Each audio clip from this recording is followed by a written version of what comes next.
Recentemente eu fiz um áudio comentando sobre o filme Coringa, e alguns amigos me pediram para fazer também um vídeo falando do filme a partir do olhar da psicanálise, e é o que eu proponho fazer nessa noite, analisando 3 aspectos do filme que para mim foram fundamentais: a loucura, o riso e a dança.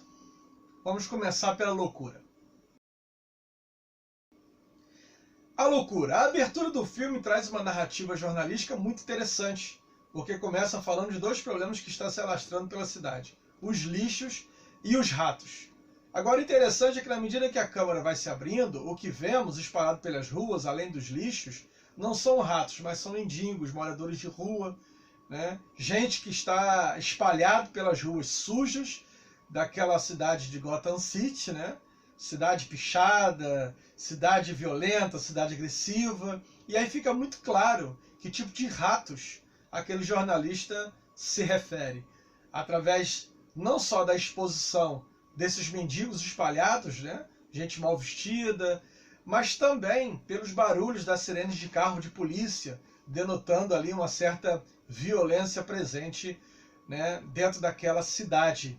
Violência essa não só visível, mas o diretor foi muito feliz também em abordar a violência silenciosa, essa violência que caracteriza toda a grande metrópole. Poderíamos muito bem substituir a Gotham City pelo Rio de Janeiro da atualidade, né, com seu governador ansioso em resolver os problemas de violência através também da violência, né, com uma polícia despreparada para lidar com a própria violência produzida em massa na nossa cidade. Enfim, é sobre esse enodamento entre a psicanálise, a filosofia e a literatura que eu proponho então falar dessa loucura. E não dá para começar a falar deste filme sem lembrar do grande humorista americano, comediante de stand-up, né, o George Dennis Patrick Carlin, que com sua crítica sobre as mobilidades entre as classes sociais e a ilusão do capitalismo disse a seguinte frase, né?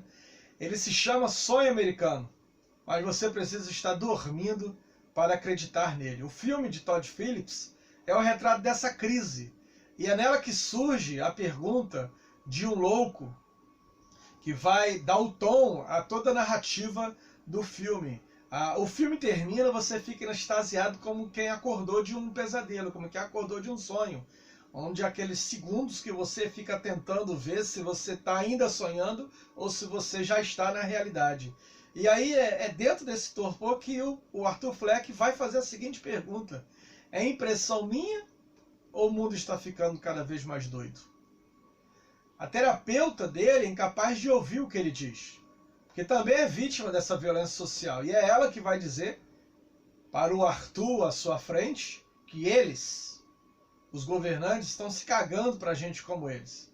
E novamente voltamos àquela cena do esgoto, do lixo espalhado, né? É nesse diálogo, então, que a gente vai observar toda a narrativa de história de Arthur Fleck. O filme não trata sobre o Coringa ainda. O filme retrata sobre o Arthur Fleck, né? O diretor Todd Phillips vai pegar um pouco o gibi sobre a piada, né? A piada mortal. Vai utilizar um pouco a base do Coringa daquele gibi. Para quem não leu, é a base do Todd Phillips, né? E vai trabalhar toda essa narrativa, vai se desenvolver toda a narrativa de como a existência do Coringa surge, né?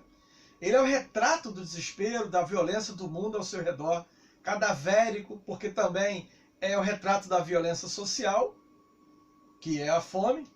Usuário de um sistema falido porque não tem como arcar com a despesa de 7 medicamentos psiquiátricos que necessita para fazer contenção nessa loucura. E aí ele encontra um único instrumento de sublimação de toda essa angústia: a palhaçaria. Qual é, afinal, o meio de vinculação do nosso mundo com o sujeito? Parece ser uma pergunta simplória, né? No livro Simplesmente Bipolar, do psicanalista Darian Lieder, ele vai dizer o seguinte: que o único meio de vinculação do sujeito com o nosso mundo, e parece que a resposta é simplória e decepcionante, mas é a linguagem. A linguagem, essa rede sociolinguística da linguagem e da cultura, sempre nos fornecerá essas ligações. Não há trégua.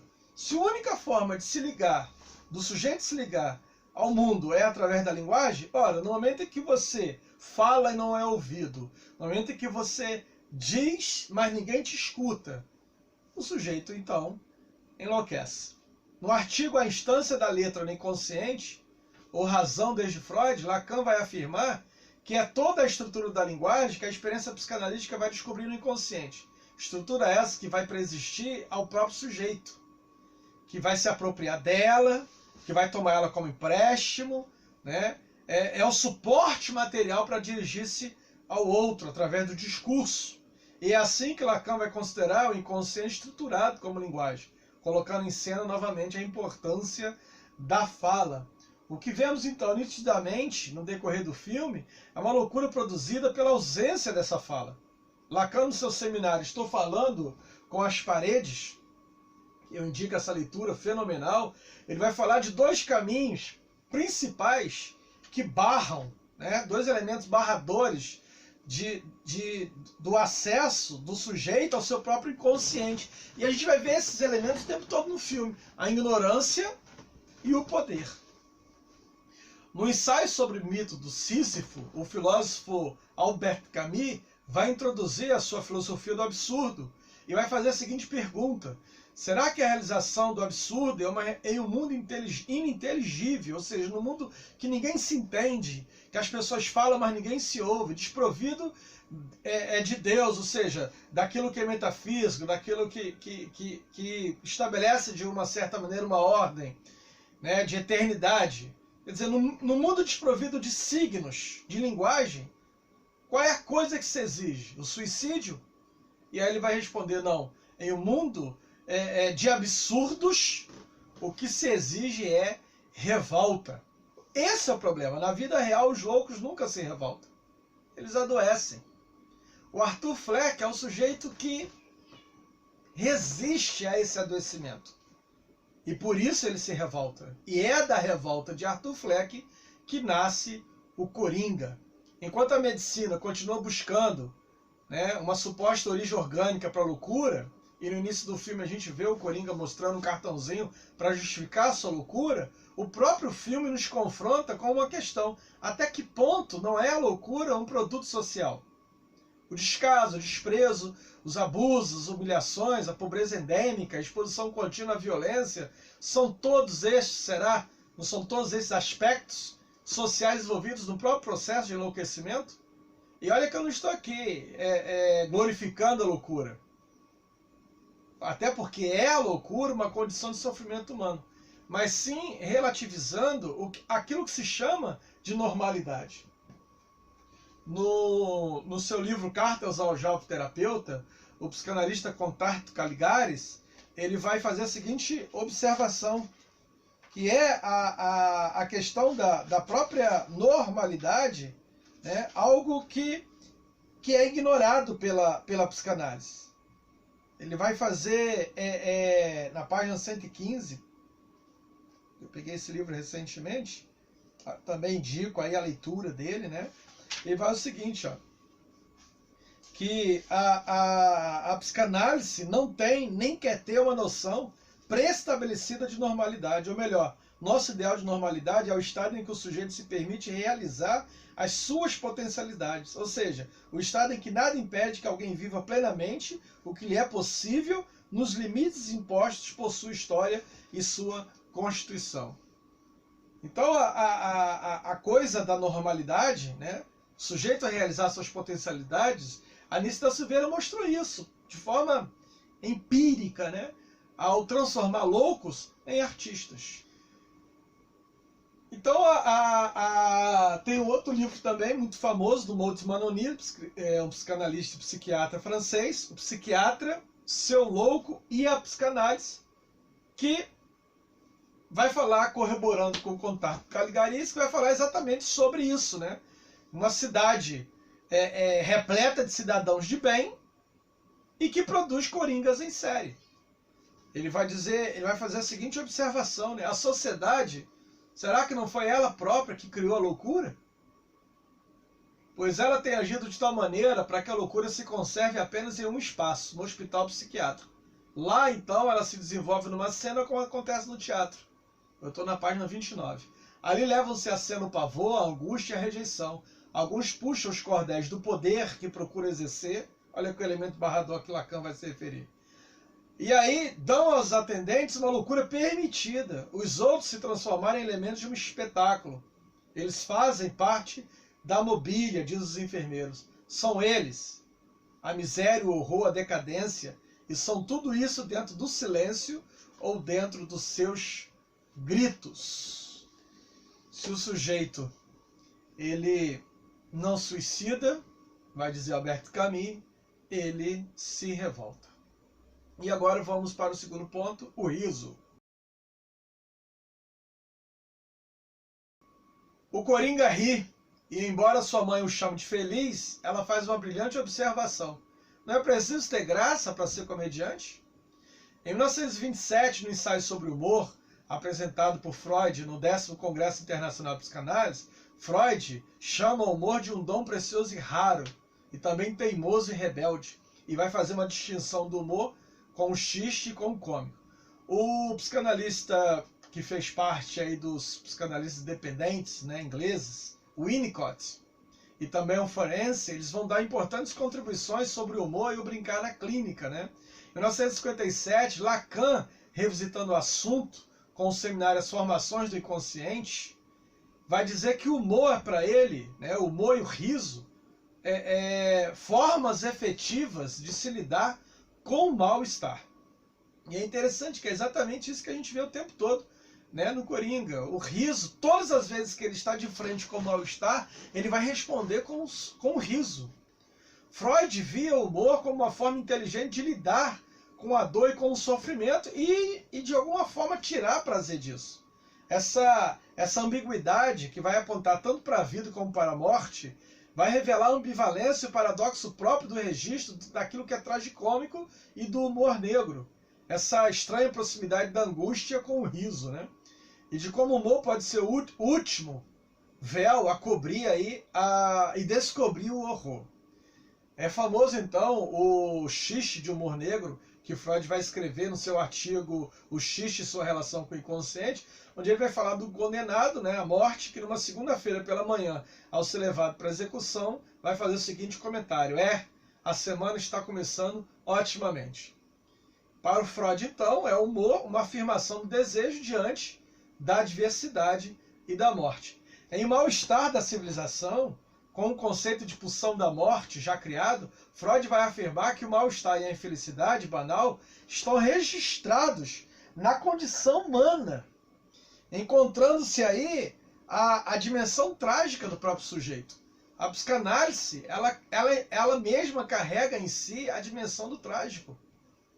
E é nessa dimensão trágica da existência que o humor e o riso vão aparecer como formas efetivas de se lidar com o mal-estar. O riso, então, é para Freud a afirmação do desejo ante a pulsão de morte, contornando aí os interditos e causando prazer na ordem de uma sublimação. É um ato político, vai dizer Freud, pois se torna uma forma de desconstruir o poder instituído para que o sujeito reafirme o seu desejo e restaure assim o seu direito de existir dentro de um espaço social. É por isso, então, que o Arthur Fleck pode dizer, né, ponha um sorriso na sua cara. E ao dizer isso, ele encontra-se numa busca em que se achava perdido.